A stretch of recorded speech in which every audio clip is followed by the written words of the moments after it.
Russia বিশাল এক শক্তি, ইউক্রেনের উচিত সমঝোতা করা, এমনই এক মন্তব্য করেছেন মার্কিন প্রেসিডেন্ট ডোনাল্ড ট্রাম্প।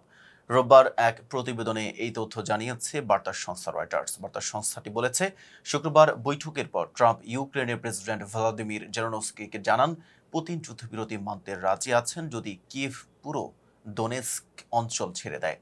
যদিও এ দাবিকে জেলেনস্কি সরাসরি প্রত্যাখ্যান করেছেন বলে এক সূত্র জানিয়েছে। এদিকে রাশিয়া ইতিমধ্যে ইউক্রেনের এক পঞ্চমাংশ দখলে নিয়েছে, যার মধ্যে দোনেৎস্কের প্রায় 3/4 এলাকাও রয়েছে।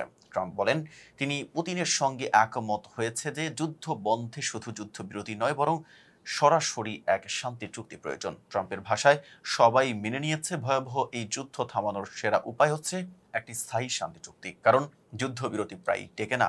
অন্যদিকে জেলেনস্কি বলেছেন, রাশিয়া যুদ্ধ থামাতে অনিচ্ছুক হওয়ায় স্থায়ী শান্তি প্রতিষ্ঠার পথে বাধা সৃষ্টি হচ্ছে।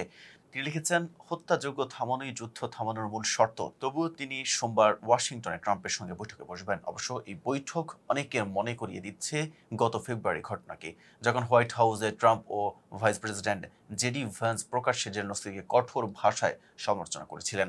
ট্রাম্প জানিয়েছেন, ভবিষ্যতে পুতিনকে নিয়ে 3 পক্ষের বৈঠকও হতে পারে।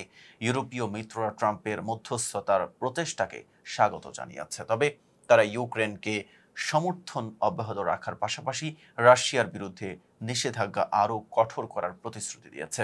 জার্মান পররাষ্ট্রমন্ত্রী জোহান ভাডেফুল জানিয়েছেন, সোমবারের বৈঠকে ইউরোপীয় নেতারাও যোগ দিতে পারেন। এতক্ষণ সাথে ছিলাম মেহেদী হাসান। ফেজ দ্য পিপলের সাথে থাকার জন্য ধন্যবাদ।